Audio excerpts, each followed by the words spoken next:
आपका स्वागत है। आज की ये विशेष कथा उस महान घटना पर आधारित है जिसने ये सिद्ध कर दिया कि जब भक्त संकट में होता है तो ब्रह्मांड का स्वामी भी अपनी मर्यादा और नियम बदलकर धरती पर दौड़ा चला आता है। हमारी आज की कहानी का शीर्षक है भक्त के लिए भगवान विष्णु जी ने ली जान। इस कहानी में हम जानेंगे कि कैसे एक छोटे से बालक प्रहलाद के अटूट विश्वास ने सृष्टि के सबसे शक्तिशाली और अभिमानी राजा हिरण्यकशिपु के अहंकार को चकनाचूर कर दिया।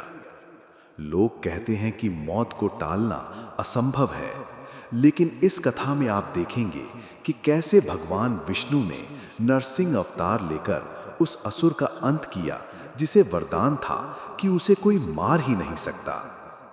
ये केवल एक वध की कहानी नहीं है, बल्कि ये इस बात का प्रमाण है कि भगवान अपने भक्त के एक एक शब्द को सत्य करने के लिए पत्थर के निर्जीव खंभे से भी प्रकट हो सकते हैं।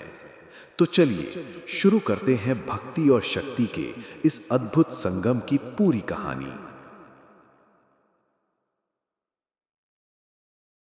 प्राचीन काल की बात है, जब दैत्यों का राजा हिरण्यकश्यपु समस्त सृष्टि पर अपना आधिपत्य जमाना चाहता था।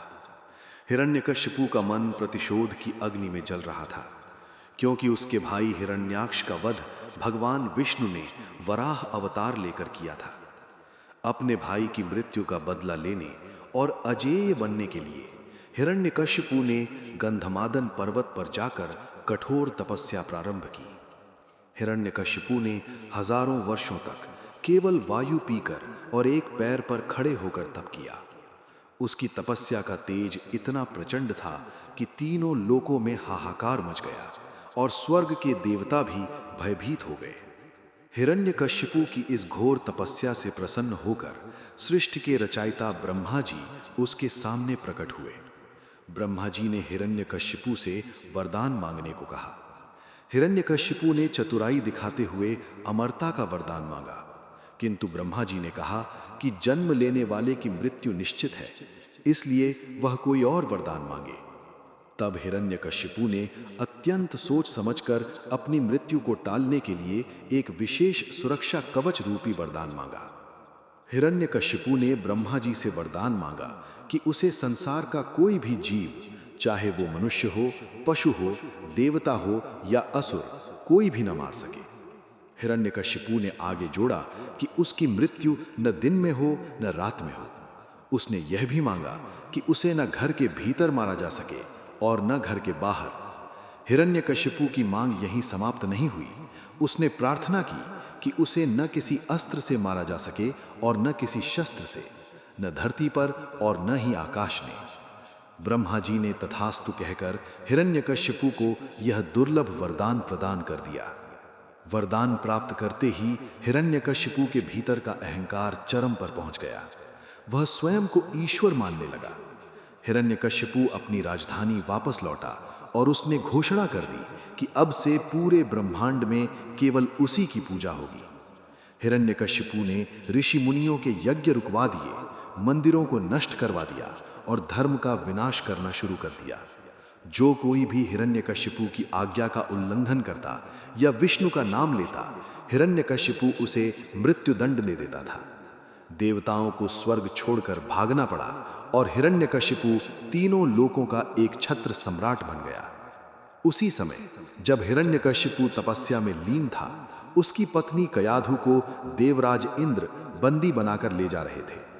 मार्ग में ऋषि नारद मुनि ने इंद्र को रोका और कयाधु को उनके संरक्षण से मुक्त कराकर अपने आश्रम ले आए। नारद मुनि के आश्रम में कयाधु सुरक्षित थी। कयाधु के गर्भ में उस समय बालक प्रहलाद पल रहे थे। नारद मुनि प्रतिदिन कयाधु को भगवान विष्णु की कथाएं और भक्ति का मार्ग समझाते थे।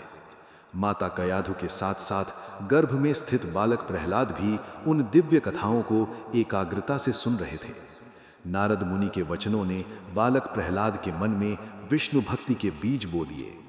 कुछ समय पश्चात जब हिरण्यकशिपु अपनी तपस्या पूर्ण कर लौट आया, तब नारद मुनि ने कयाधु को सुरक्षित हिरण्यकशिपु के पास भेज दिया।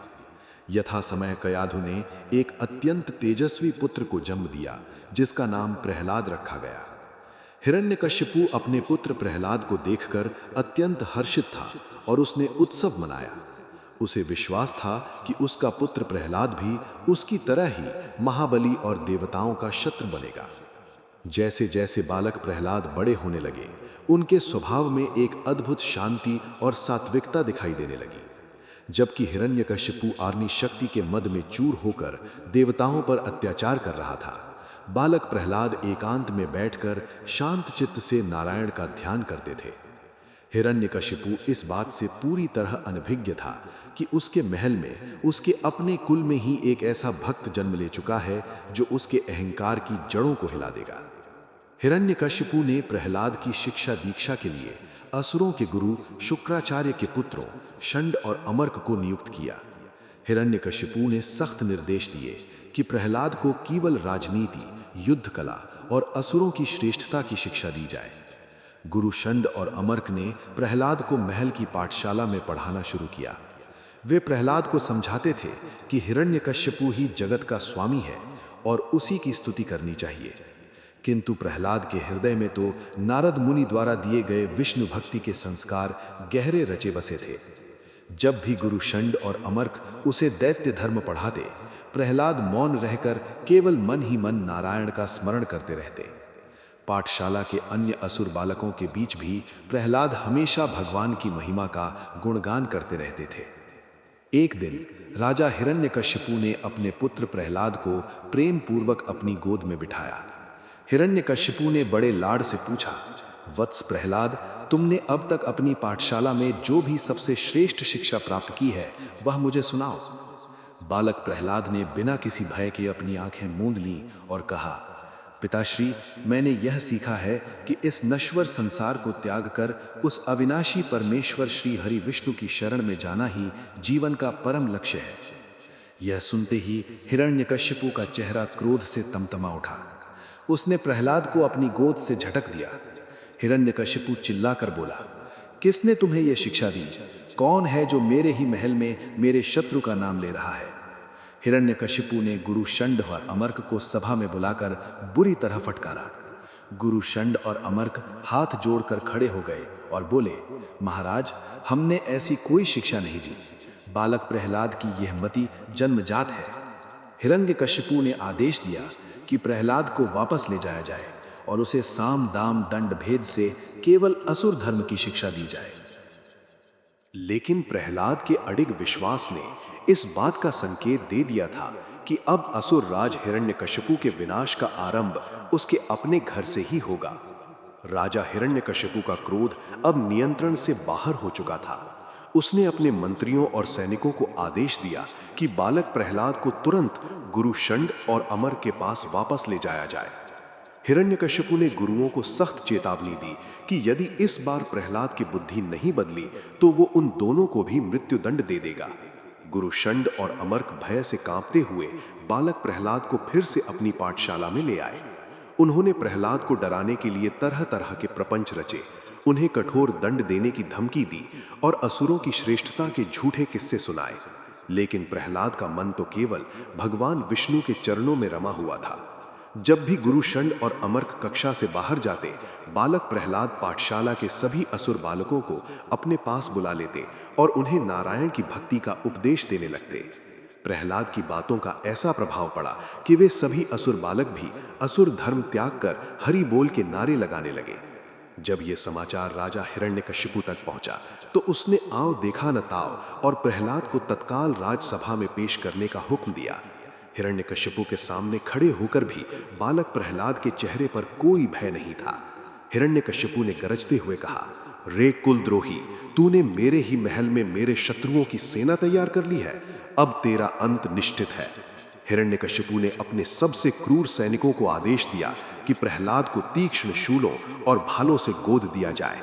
दर्जनों सैनिकों ने बालक प्रहलाद को चारों ओर से घेर लिया और अपने नुकीले शस्त्रों से उन पर प्रहार करना शुरू किया।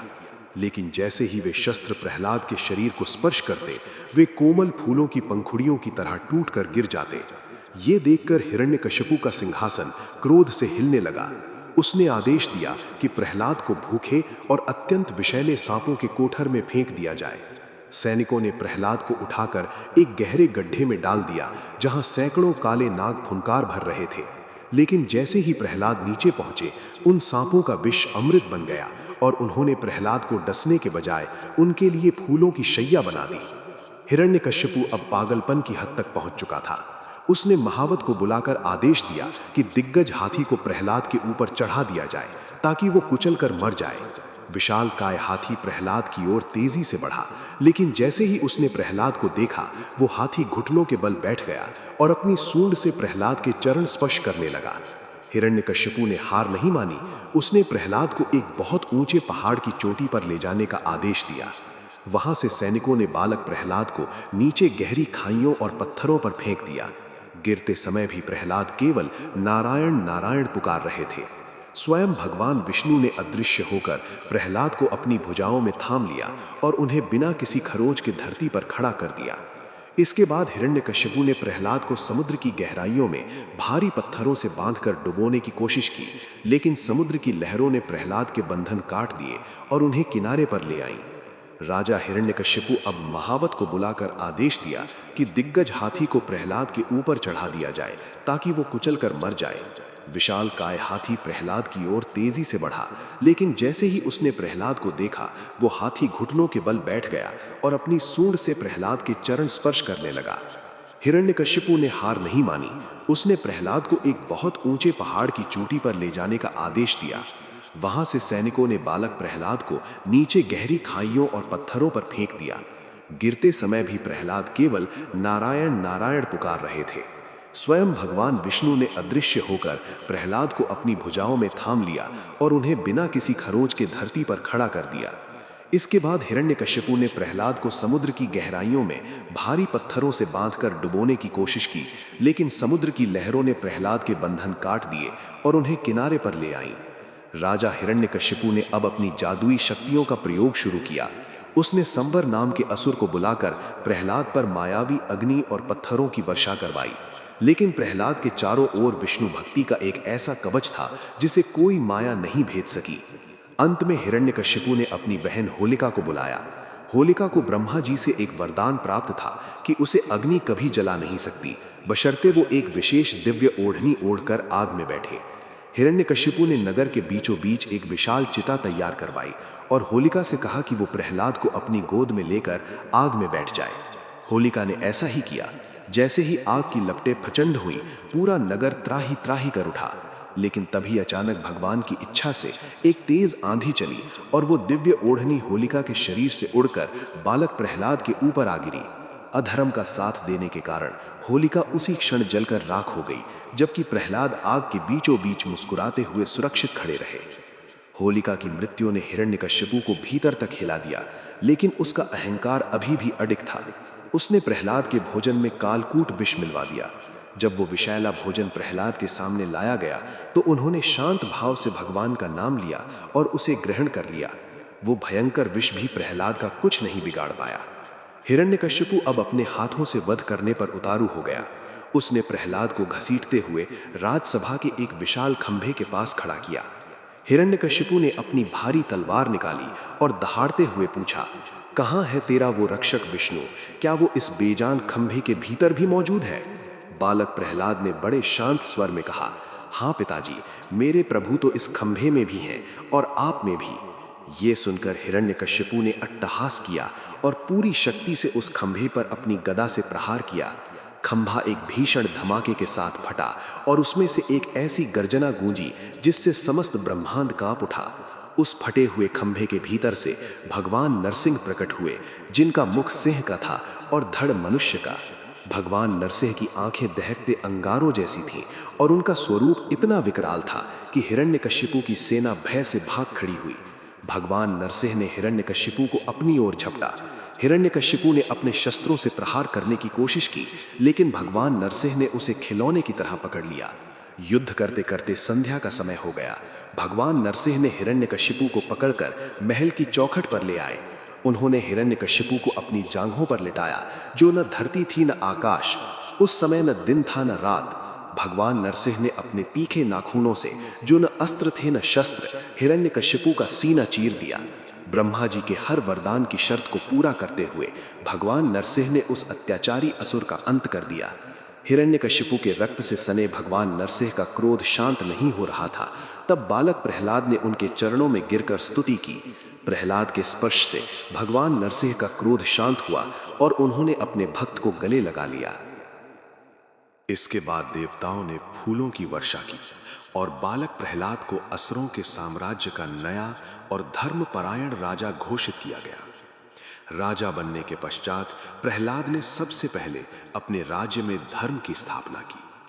प्रहलाद ने घोषणा की कि अब कोई भी असुर किसी ऋषि, मुनि या देवता को प्रताड़ित नहीं करेगा।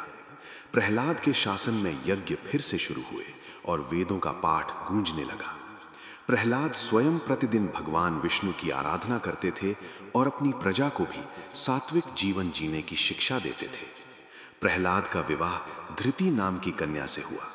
प्रहलाद और धृति के घर में एक अत्यंत पराक्रमी पुत्र ने जन्म लिया, जिसका नाम विरोचन रखा गया।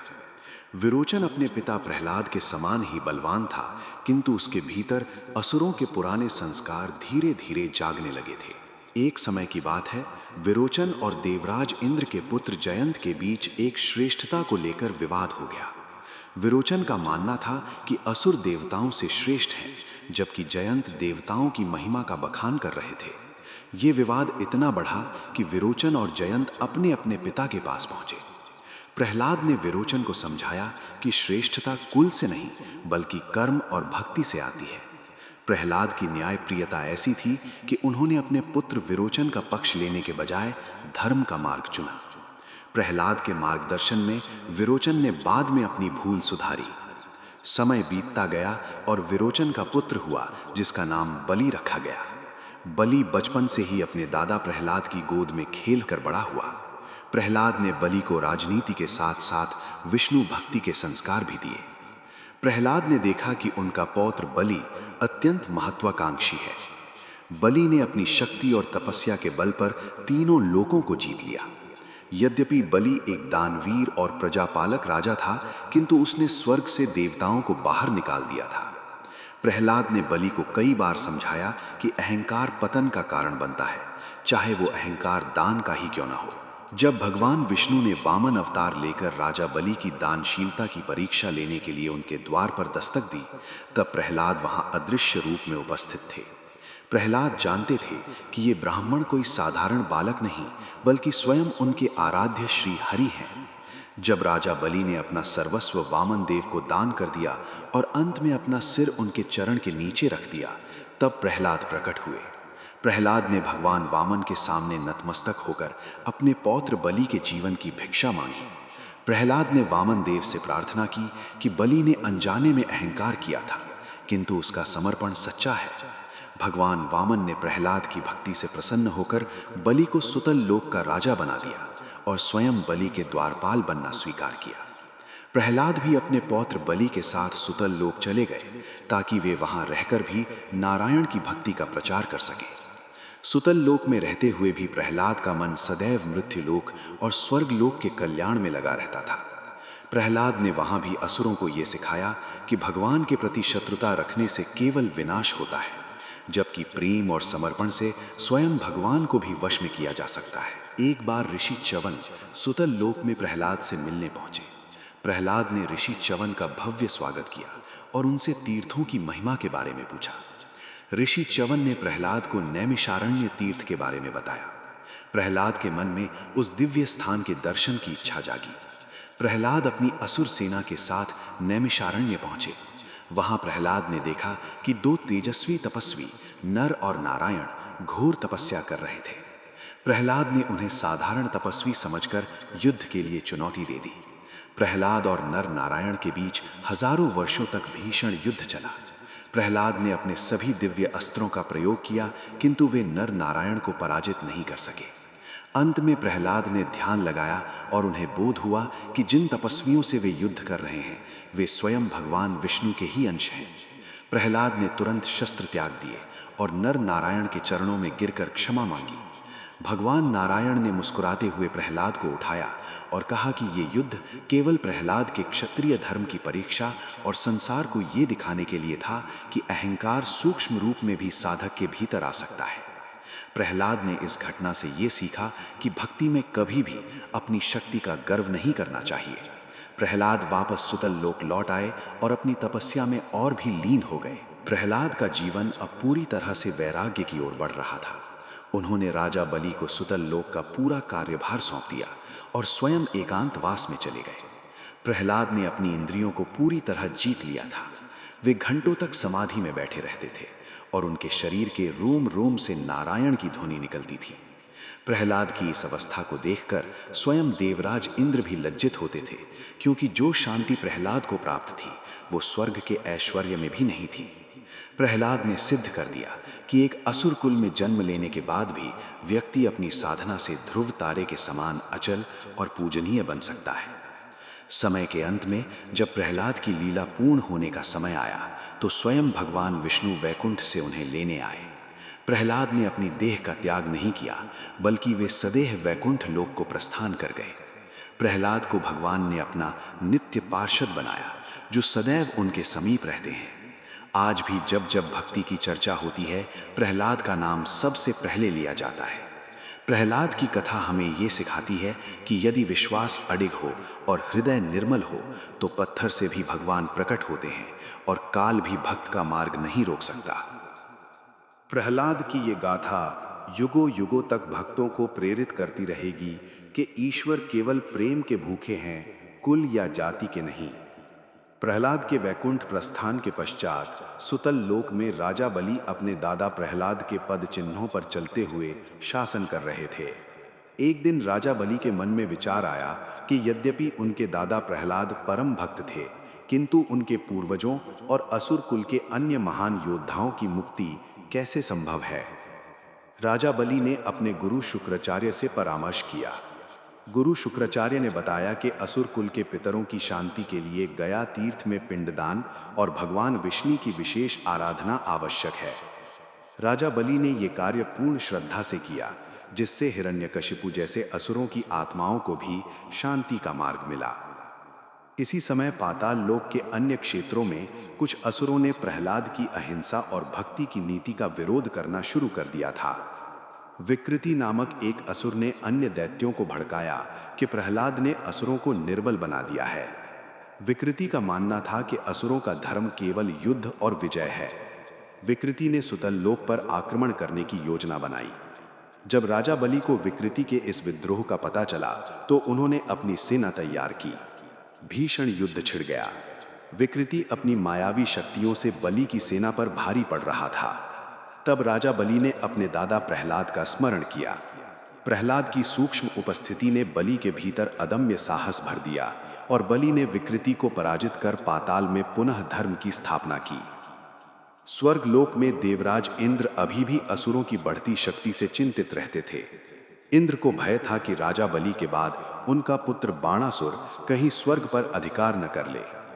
बाणासुर भगवान शिव का परम भक्त था और उसने अपनी तपस्या से हजारों भुजाएं प्राप्त कर ली थीं। बाणासुर के भीतर अपने परदादा हिरण्यकशिपु जैसा अहंकार पनपने लगा था। बाणासुर ने अपनी शक्ति के मद में आकर अनिरुद्ध अर्थात भगवान कृष्ण के पौत्र को बंदी बना लिया। इस घटना ने एक भीषण धर्म युद्ध का रूप ले लिया। एक ओर भगवान कृष्ण और बलराम थे तो दूसरी ओर उनकी रक्षा के लिए स्वयं भगवान शिव और बाणासुर खड़े थे। ये युद्ध हरिहर युद्ध के नाम से जाना गया। इस युद्ध के दौरान आकाश से प्रहलाद की दिव्य आत्मा ने ये सब देखा। प्रहलाद जानते थे कि ये विनाशकारी युद्ध सृष्टि के लिए उचित नहीं है। प्रहलाद ने दिव्य लोक से ही भगवान कृष्ण और भगवान शिव की स्तुति की। प्रहलाद की प्रार्थना पर भगवान कृष्ण ने बाणासुर की भुजाएं काट दी, किंतु उसका जीवन छोड़ दिया ताकि वो अपनी भूल सुधार सके। बाणासुर का अहंकार चूर चूर हो गया और उसने प्रहलाद के बताए भक्ति मार्ग को स्वीकार किया। इस प्रकार प्रहलाद की शिक्षाओं ने एक और असुर को विनाश से बचा लिया। समय के चक्र में जब द्वापर युग का अंत समीप आया तो प्रहलाद के कुल के वंशज अपनी शक्ति खोने लगे थे, परंतु प्रहलाद का नाम और उनकी भक्ति का आदर्श और भी उज्जवल होता गया। एक बार ऋषि मार्कंडेय ने अपनी योग शक्ति से प्रहलाद के जीवन के उन अनछुए पहलुओं का वर्णन किया जो अब तक गुप्त थे। ऋषि मार्कंडेय ने बताया कि प्रहलाद केवल एक राजा या भक्त नहीं थे, बल्कि वे ज्ञान के साक्षात स्वरूप थे। प्रहलाद ने अजगर वृत्ति का उपदेश दिया था, जिसका अर्थ है कि मनुष्य को प्रारब्ध पर भरोसा रखकर संतोषी होना चाहिए।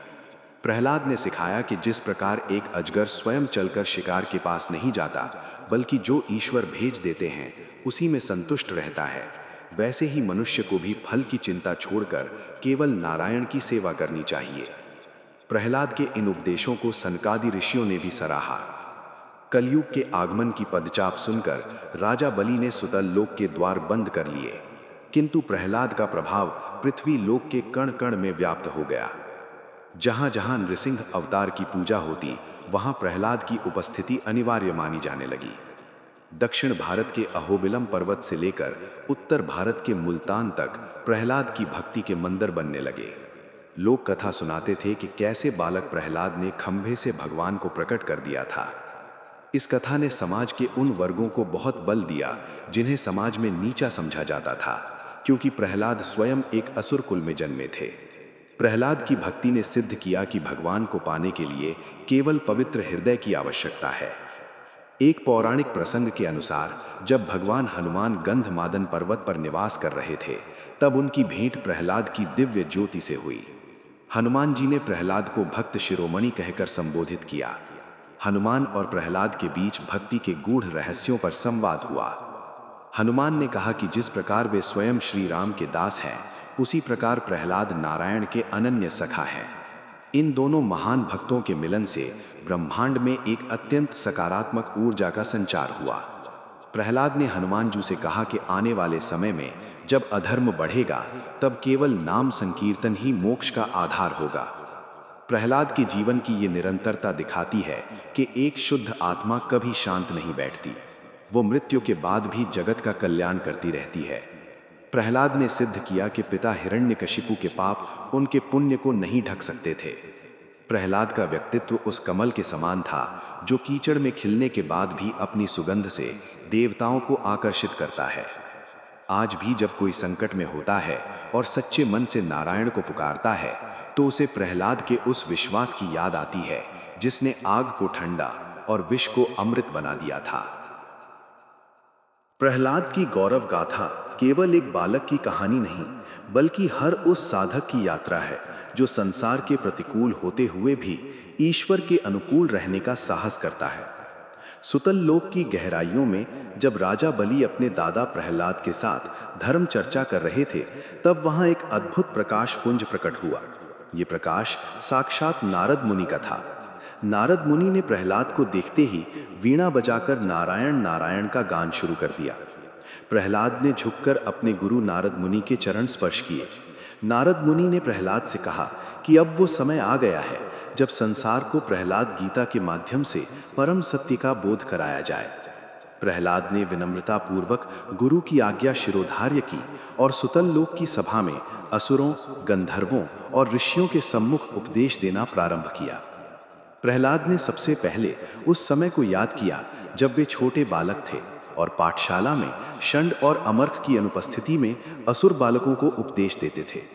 प्रहलाद ने सभा को बताया कि मनुष्य जन्म अत्यंत दुर्लभ है, इसलिए बचपन से ही भक्ति का अभ्यास करना चाहिए। प्रहलाद ने कहा कि जिस प्रकार हिरण मृग तृष्णा के पीछे भागकर अपना जीवन गंवा देता है, उसी प्रकार मनुष्य भी इस नश्वर संसार के भोग विलास में फंसकर उस अविनाशी तत्व को भूल जाता है। राजा बलि ने हाथ जोड़कर पूछा कि दादाजी, इस संसार में माया से बचने का सरल उपाय क्या है? प्रहलाद ने उत्तर दिया कि माया का प्रभाव केवल तब तक रहता है जब तक जीव स्वयं को शरीर मानता है। जैसे ही व्यक्ति नारायण के साथ अपना संबंध जोड़ लेता है, माया स्वयं ही दासी बनकर उसके मार्ग से हट जाती है। सभा में उपस्थित विरोचन के अन्य असुर मित्रों ने पूछा कि क्या असुर कुल में रहकर भी मोक्ष संभव है? प्रहलाद ने मुस्कुराते हुए कहा कि भक्ति के लिए न तो कुल की आवश्यकता है, न धन की और न ही पांडित्य की। प्रहलाद ने अपनी ही जीवन का उदाहरण देते हुए कहा कि यदि भगवान को पाने के लिए उत्तम कुल अनिवार्य होता, तो मुझ जैसे असुर पुत्र को भगवान नरसिंह कभी अपनी गोद में ना बैठाते। प्रहलाद ने 9 प्रकार की भक्ति का विस्तार से वर्णन किया। उन्होंने बताया कि श्रवण, कीर्तन, स्मरण, पाद सेवन, अर्चन, वंदन, दास्य, सख्य और आत्मनिवेदन, इनमें से किसी भी एक मार्ग को दृढ़ता से पकड़ने वाला व्यक्ति श्री हरि के धाम को प्राप्त करता है। इसी संवाद के दौरान वहां ऋषि अंगिरा के पुत्र उतथ्य का आगमन हुआ। उतथ्य ने प्रहलाद से पूछा कि इंद्रियों पर विजय कैसे प्राप्त की जाए। प्रहलाद ने उत्तर दिया कि इंद्रियां उस उन्मत्त हाथी के समान हैं जो महावत के बिना सब कुछ तहस नहस कर देती हैं। प्रहलाद ने समझाया कि केवल भगवान के नाम का अंकुश ही इन इंद्रियों को शांत कर सकता है। प्रहलाद ने आगे कहा कि शत्रु बाहर नहीं बल्कि मनुष्य के भीतर काम, क्रोध, लोभ और मोह के रूप में छिपे हैं। राजा हिरण्यकशिपु का उदाहरण देते हुए प्रहलाद ने बताया कि उनके पिता ने तीनों लोकों को जीत लिया था, लेकिन वे अपने स्वयं के क्रोध और अहंकार को नहीं जीत सके, जिसके कारण उनका पतन हुआ। प्रहलाद का ये ज्ञान सुनकर वहां उपस्थित असुरों का हृदय परिवर्तन होने लगा। प्रहलाद ने एक अत्यंत गुप्त रहस्य बताया, जिसे अजगर वृत्ति कहा जाता है। उन्होंने समझाया कि जिस प्रकार एक अजगर कहीं भोजन खोजने नहीं जाता और विधाता जो भेज देते हैं उसी में संतुष्ट रहता है, उसी प्रकार एक परम भक्त को भी प्रारब्ध के अधीन होकर संतोषपूर्ण जीवन व्यतीत करना चाहिए। प्रहलाद ने बल देकर कहा कि जो व्यक्ति दूसरों के दुख में दुखी होता है और जीव मात्र पर दया करता है, भगवान विष्णु उसी के हृदय में सदैव निवास करते हैं। प्रहलाद की वाणी सुनकर वहां उपस्थित सभी लोग आत्मिक शांति का अनुभव करने लगे। तभी सुतल लोक के द्वार पर एक तीव्र कंपन हुआ। ये कंपन और किसी का नहीं बल्कि स्वयं यमराज का था। यमराज वहां प्रहलाद के ज्ञान की परीक्षा लेने आए थे। यमराज ने एक यक्ष का रूप धारण किया और प्रहलाद से कठिन प्रश्न पूछे। यमराज ने पूछा, इस संसार में सबसे आश्चर्यजनक बात क्या है? प्रहलाद ने उत्तर दिया, प्रतिदिन लोग मृत्यु को प्राप्त हो रहे हैं, फिर भी जो जीवित हैं वे ये मानते हैं कि वे अमर रहेंगे। यही सबसे बड़ा आश्चर्य है। यमराज ने दूसरा प्रश्न किया, सच्चा सुख क्या है? प्रहलाद ने कहा कि ईश्वर की इच्छा में अपनी इच्छा को मिला देना ही परम सुख है। प्रहलाद के उत्तरों से संतुष्ट होकर यमराज ने अपने असली रूप में प्रकट होकर उन्हें प्रणाम किया और कहा कि जिस कुल में प्रहलाद जैसा भक्त हो वहां यमदूत कभी पैर नहीं रखते। प्रहलाद ने अंत में राजा बलि को संबोधित करते हुए कहा कि आने वाले समय में जब कलयुग अपनी चरम सीमा पर होगा, तब लोग पाखंड और अधर्म का सहारा लेंगे। उस समय केवल प्रहलाद का वह विश्वास ही लोगों को बचाएगा कि भगवान हर जगह है। प्रहलाद ने बलि को निर्देश दिया कि वे सुतल लोक में रहकर भी पृथ्वी के भक्तों की सूक्ष्म रूप से सहायता करते रहें। नारद मुनि ने प्रहलाद के इस उपदेश को दिव्य अभिलेखों में अंकित किया। प्रहलाद के वचनों ने न केवल असुरों को बल्कि देवताओं को भी ये सोचने पर विवश कर दिया कि ज्ञान किसी की बपौती नहीं है। प्रहलाद ने सभा का समापन करते हुए घोषणा की कि समस्त चराचर जगत भगवान विष्णु का ही रूप है। उन्होंने अपनी आंखें मूंद ली और गहरे ध्यान में चले गए। उस समय सुतल लोक की गुफाएं नारायण नारायण के नाद से गूंज उठीं। प्रहलाद की दिव्य काया से एक सुनहरी ज्योति निकलने लगी, जो ये संकेत दे रही थी कि उनका भौतिक अस्तित्व अब पूरी तरह से ईश्वरीय चेतना में विलीन होने के लिए तैयार है। राजा बलि और माता धृति ने अश्रुपूर्ण नेत्रों से अपने पूर्वज के इस अलौकिक रूप को देखा, जो ज्ञान और भक्ति की साक्षात मूरत बन चुका था। सुतल लोक के उस शांत वातावरण में प्रहलाद के शरीर से निकलने वाला प्रकाश धीरे धीरे बढ़ता ही गया। प्रहलाद ने अपनी समाधि की अवस्था में ही ब्रह्मांड के अंतिम सत्यों का साक्षात्कार कर लिया था। राजा बलि समझ गए थे कि अब उनके दादा प्रहलाद इस भौतिक संसार से अपनी अंतिम विदा लेने की तैयारी कर रहे हैं। प्रहलाद ने धीरे से अपनी आंखें खोली और राजा बलि की ओर देखते हुए कहा, हे वत्स बलि, शोक मत करो। आत्मा न कभी मरती है और न कभी पुरानी होती है। मैं अब अपने आराध्य श्री हरि के उस परम धाम को जा रहा हूं, जहां से लौटकर कोई फिर इस माया रूपी संसार में नहीं आता। उसी क्षण सुतल लोक की छतें मानो आकाश की ओर खुल गईं और साक्षात भगवान विष्णु अपने गरुड़ वाहन पर सवार होकर प्रकट हुए। भगवान विष्णु के साथ माता लक्ष्मी भी उपस्थित थीं। भगवान विष्णु का स्वरूप अत्यंत मनमोहक था। उनके 4 हाथों में शंख, चक्र, गदा और पद्म सुशोभित थे। भगवान विष्णु को देखकर प्रहलाद ने बड़ी कठिनाई से उठकर उन्हें साष्टांग दंडवत प्रणाम किया। भगवान विष्णु ने गरुड़ से उतरकर स्वयं अपने हाथों से प्रहलाद को उठाकर हृदय से लगा लिया। भगवान विष्णु ने मधुर स्वर में कहा, हे प्रहलाद, तुम्हारे जैसा भक्त न कभी हुआ है और न कभी होगा। तुमने दैत्य कुल में जन्म लेकर भी देवताओं से श्रेष्ठ स्थान प्राप्त किया है। तुम्हारी भक्ति ने मुझे खंबे से प्रकट होने पर विवश किया और आज तुम्हारी तपस्या पूर्ण हुई है।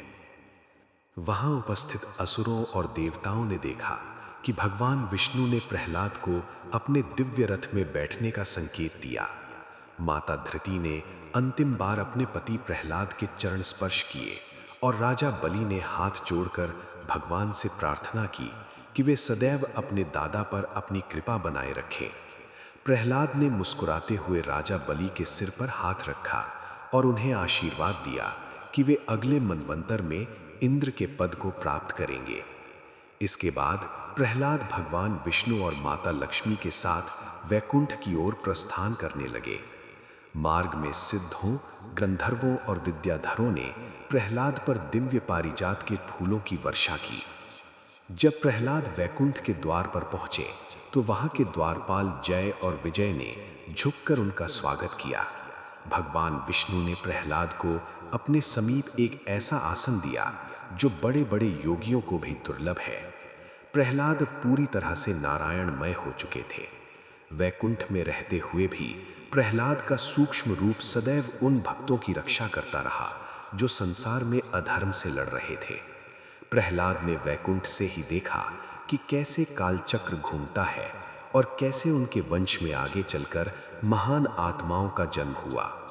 राजा बलि ने भी सुतल लोक में रहकर प्रहलाद की दी हुई शिक्षाओं का पालन किया और भगवान विष्णु के प्रति समर्पित रहे। सृष्टि के कण कण में प्रहलाद की कथा एक जीवंत शक्ति बन गई। जब भी कोई बालक धर्म के मार्ग पर चलने का साहस करता, उसे प्रहलाद की शक्ति का अनुभव होता। प्रहलाद ने यह प्रमाणित कर दिया था कि भक्ति किसी की जागीर नहीं है, वो तो केवल शुद्ध प्रेम की मांग करती है। हिरण्यकशिपु जैसे क्रूर पिता के घर जन्म लेने के बाद भी प्रहलाद का पवित्र रहना ये सिखाता है कि परिस्थितियां मनुष्य का चरित्र नहीं बदल सकती यदि मन में नारायण का वास हो। प्रहलाद की इस गौरवमयी यात्रा का समापन वैकुंठ के अनंत आनंद में हुआ, जहां वे आज भी भगवान विष्णु के चरणों में बैठकर समस्त जगत के कल्याण की कामना करते हैं। भगवान विष्णु ने अंत में प्रहलाद को आशीर्वाद दिया कि जो कोई भी मनुष्य प्रहलाद के चरित्र का श्रवण करेगा या इस 6 भागों वाली कथा को पूर्ण भक्ति से पढ़ेगा, उसे जीवन के सभी कष्टों से मुक्ति मिलेगी और अंत में वो भी वैकुंठ धाम को प्राप्त करेगा। प्रहलाद के दिव्य तेज ने यह सुनिश्चित किया कि असुर कुल का नाम केवल अत्याचार के लिए नहीं, बल्कि सर्वोच्च भक्ति के लिए भी इतिहास के पन्नों में स्वर्ण अक्षरों से अंकित हो गया। इस प्रकार भक्तराज प्रहलाद की ये दिव्य और मंगलमयी कथा पूर्ण हुई, जो अनंत काल तक न्याय, सत्य और अटूट विश्वास की मशाल जलाती रहेगी।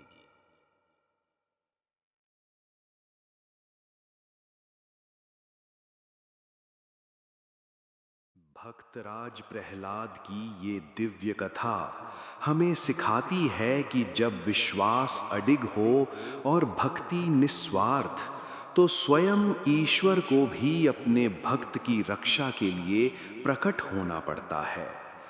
अधर्म चाहे कितना भी शक्तिशाली क्यों न हो, धर्म की ज्योति उसे अंततः पराजित कर ही देती है।